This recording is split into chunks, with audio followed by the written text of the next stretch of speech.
Hello दोस्तों। तो कैसे हैं आप लोग? उम्मीद करता हूँ अच्छे होंगे। मैं भी बहुत अच्छा हूँ। तो हम लोग क्लास 11 यानी कक्षा 11 का गणित पढ़ रहे हैं, जिसमें हम लोग पढ़ रहे हैं चैप्टर नंबर 5 रैखिक असमीकाएँ। ठीक है। और रैखिक असमीकाओं में हमने देखो ऑलरेडी बहुत सारे क्वेश्चंस कर लिए हैं, तो यदि आप लोगों ने नहीं देखा तो आप पहले उसे ज़रूर देख लीजिएगा। ठीक है। देखो आज हम कुछ अलग टाइप के क्वेश्चन करेंगे। हमने कल अलग टाइप के क्वेश्चन किए थे, आज हम और अलग टाइप के करेंगे ताकि आपके एक्सरसाइज के सारे क्वेश्चन सॉल्व हो जाएं। ठीक है। तो देखिए क्रमागत, देखो ये जो पहला सवाल लिखा हुआ है कि क्रमागत सम संख्याओं के ऐसे युग्म ज्ञात कीजिए। सम संख्याओं के, ध्यान रखिएगा, क्वेश्चन को ध्यान से पढ़िएगा। क्रमागत सम संख्याओं के ऐसे युग्म ज्ञात कीजिए जिनमें से प्रत्येक 5 से बड़े हों तथा उनका योगफल 23 से कम हो। ठीक, देखो अब हमें सम संख्याओं की बात करनी है। तो अभी हमें सम संख्याएं तो पता नहीं, ऐसा बोला दो क्वेश्चन में कि दो ऐसी क्रमित सम संख्याएं हैं। ठीक है। मतलब ऐसे युग्म ज्ञात करने में जिनमें से प्रत्येक 5 से बड़े हों तथा उनका योगफल कैसा हो, 23 से कम हो। तो हमें दो संख्याएं पता करनी हैं जो हर एक 5 से कम होगी, 5 से क्या होगी, सॉरी 5 से ज़्यादा होगी, और उन दोनों का अगर हम योगफल कर देंगे वो 23 से कम होगा। ठीक, तो देखो हम मान लेते हैं, माना, इनको ध्यान से समझिएगा, माना x तथा x प्लस 2 दो सम संख्याएं हैं, दो सम संख्याएं हैं। देखो हमें पता तो है नहीं कि कौन कौन सी सम संख्याएं हैं। तुमने मान ली एक x है, एक x प्लस 2 है।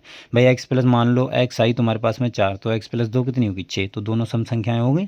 तो हमने ये सम संख्याएं मान ली हैं, दोनों क्रम से आने वाली। क्रमागत यही सम संख्याएं होती हैं, आपको पता होगा, ये आपने छोटी क्लासेस में पढ़ा होगा कि मतलब सम संख्याएं, विषम संख्याएं या संख्याएं कैसे करके मानते हैं। तो सम संख्याएं हमने मान ली x और x प्लस 2 हैं तुम्हारे पास में। अब देखो बोला है कि x तथा x प्लस 2, ठीक है, देखो कह रहे हैं कि जिनमें से प्रत्येक 5 से बड़े हैं। ठीक, यानी x तथा x प्लस 2 दोनों ही 5 से बड़ी संख्याएं हैं। क्लियर, बड़ी संख्याएं हैं। ये आपको क्वेश्चन में बता रखा है, जिनमें से प्रत्येक का मतलब होता है हर एक। ठीक, तो x और x प्लस 2 दोनों ही क्या है, 5 से बड़ी संख्याएं हैं। ठीक है, अर्थात अगर मैं बोलूं, अगर ये दोनों 5 से बड़ी संख्याएं हैं, अर्थात मैं बोल सकता हूं कि जो x होगा वो ग्रेटर देन होगा 5। बोल सकता हूं कि नहीं, बताओ। आप चाहे ये लिख लो x प्लस 2 बराबर x plus 2 is greater than 5, चाहे आप ये लिख लो x इज़ ग्रेटर देन 5। ठीक है, मैंने ये लिख लिए, कोई दिक्कत नहीं, दोनों को लिखने की आवश्यकता नहीं है, आएगा वही आंसर। आप एक किसी को कर लो, चाहे तो आप इसको कर लो और चाहे आप इसको कर लो। समझ में आई? ये मत बोलना कि सर दोनों क्यों नहीं लिखी, आप चाहे किसी एक को लिख सकते हो, दोनों को लिखने की आवश्यकता नहीं, क्योंकि आंसर सेम ही आना है। ठीक है, तो मैंने x इज़ ग्रेटर देन 5 लिख लिया है, इसको समीकरण नंबर 1 मान लो। ठीक है, इतनी बात क्लियर हुई। अब ये बोला है कि उनका योगफल 23 से कम हो, दोनों का योगफल 23 से कम हो, तो तथा x प्लस 2 ये योगफल क्या है, 23 से कम है। ठीक है, बराबर नहीं बोला है यहाँ पर, 23 से कम बोला है। तो ये कितना हो जाएगा, 2x plus 2 is less than 23। 2 को उधर ले जाओ तो 2x 23 माइनस 2। ठीक है, तो ये तुम्हारे पास में आ गई 2x इज़ लेस देन 21, समीकरण नंबर 2। ठीक है, ये तुम्हारे पास में समीकरण आ गई है। अच्छा, अब यहाँ से देखो, अगर हम बात करें इसको, समीकरण 2 से उठाओ, समीकरण 2 से 2x 21 से छोटा है, यानी x तुम्हारा 21/2 हो जाएगा। इस प्रकार तो हमने हल किए हैं, क्योंकि देखो यहाँ पर इसका गुणांक क्या है, धनात्मक है। अगर धनात्मक है तो इसको मैं 2 से भाग दे सकता हूँ, तो 21/2। अब 21/2 का मतलब क्या है, 21/2 का मतलब है 10.5। तो x तुम्हारा आ गया लेस देन 10.5। ठीक है, अब देखो समीकरण इसको 3 मान लो, ध्यान देना। अब देखो जो मैं बोल रहा हूँ उसको ध्यान देना। x तुम्हारा 10.5 से क्या है, छोटा, और x तुम्हारा 5 से क्या है, बड़ा। ध्यान देना, x तुम्हारा 10.5 से क्या छोटा और x तुम्हारा क्या है, मतलब 5 से बड़ा। क्या देखो ऐसे, जैसे मान लो ये यहाँ कहीं 10.5 होगा और यहाँ कहीं मान लो 5 होगा, तो x क्या है, x इससे बड़ा है तो इधर साइड में चलेंगे, और x इससे छोटा है तो इधर साइड में चलेंगे। क्लियर? यानी मैं ऐसे लिख सकता हूँ, देखो जो मैं लिख रहा हूँ समीकरण 1/3 से क्या मैं ये चीज़ लिख सकता हूँ, जो x है वो 10.5 से क्या है, छोटा, और 5 से बड़ा। दोनों को मिलाकर तुम ऐसे लिख सकते हो कि नहीं? बिल्कुल लिख सकते हो। 5 से बड़ा है, 10.5 से छोटा। अब हमको वो दो संख्याएं बतानी है इन दोनों के बीच में, सम संख्याएं, इन दोनों के बीच में जो सम संख्याएं।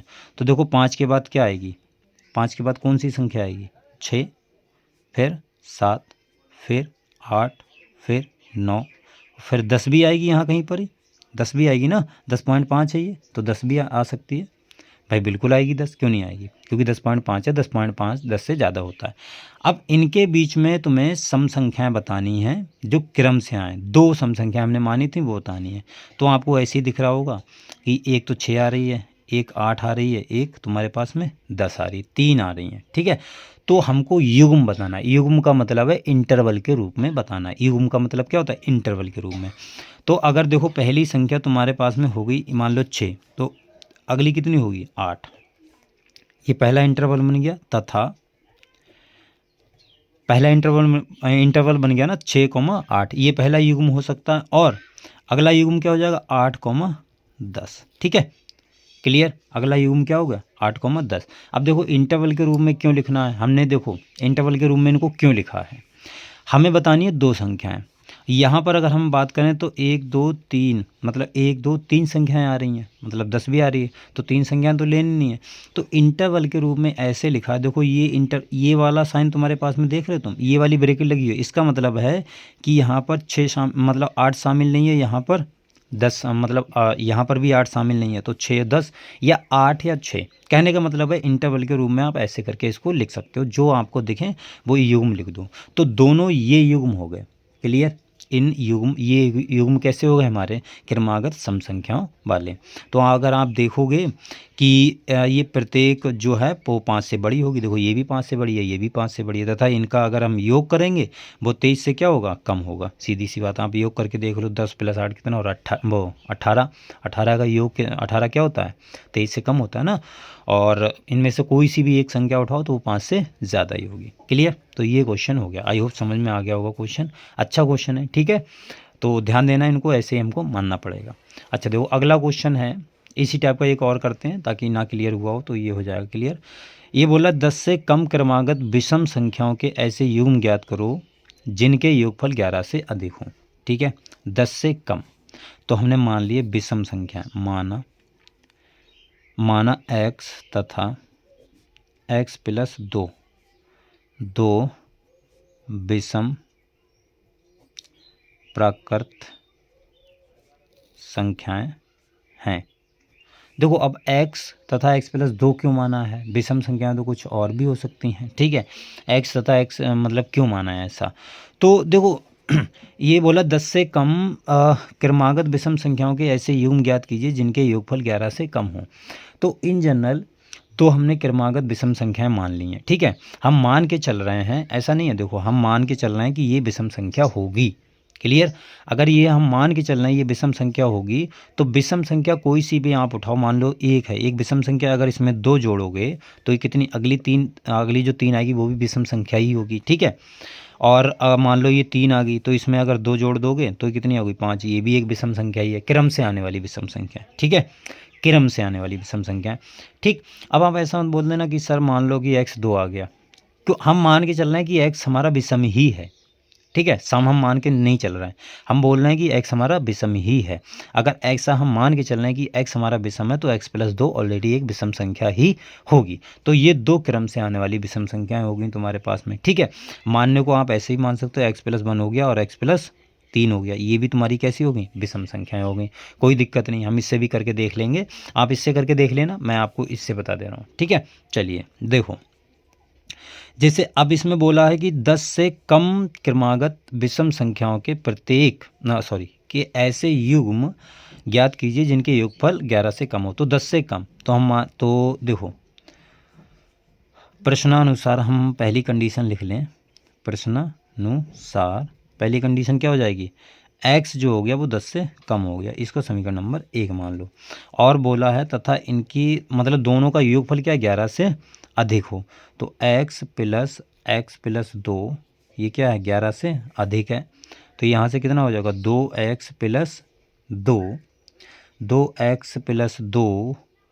Is greater than 11। तो यहाँ से देखो क्या हो गया 2x, 2 को उधर ले चले जाओ तो 11 माइनस 2, तो क्या हो गया 2x इज़ ग्रेटर देन 9। तो यहाँ से x तुम्हारा ग्रेटर देन हो गया 9/2। तो 9/2 का मतलब क्या है, देखो 9/2 का मतलब है 4.5, तो x तुम्हारा 4.5 से बड़ा है और 10 से छोटा है। तो इसको समीकरण नंबर तुम इसको 2 मान लो और इसको मान लो 3, ठीक है। तो 1/3 से देखो, 1/3 से 4 पॉइंट मतलब जो x है वो 4.5 से बड़ा है और 10 से क्या है छोटा है, ठीक है। 4.5 से बड़ा 10 से क्या है छोटा। तो आप नंबर लाइन बनाओ, ये कहीं यहाँ पर 10 होगा और ये कहाँ यहाँ कहीं पर 4.5 होगा, तो अगली क्या आएगी 5 आएगी, और 6 7 8 और 9 यहाँ कहीं पर 9 होगी। अब विषम संख्याओं के आपको कृमित युग्म लेने, एक तो ये हो गया 5,7 हो गया, 5,7, अगला क्या हो जाएगा एंड 7,9, तो 7,9, ठीक है। तो ये 7,9 दो कृमित हमारे पास में विषम संख्या हो गई, ठीक है। तो ये हमारा क्वेश्चन हो गया फाइनली, ठीक। तो आई होप आपको ये क्वेश्चन समझ में आ गए होंगे। दोनों बहुत अच्छे सवाल हैं, आप इसे ध्यान से समझिएगा और अच्छे से अपनी कॉपी बुक में नोट कर लीजिए, ठीक है। तो अगले के क्वेश्चन के एक्सरसाइज मतलब जो एक्सरसाइज के क्वेश्चन है उनको आप खुद से ट्राई कीजिएगा, अगर नहीं बनते हैं तो मैं आपको बताऊंगा, बाकी आप पहले खुद से ट्राई करेंगे तो ज़्यादा सही रहेगा, ठीक है। चलिए आज के लिए इतना रखते हैं, मिलते हैं अगली वीडियो में, तब तक के लिए बाय।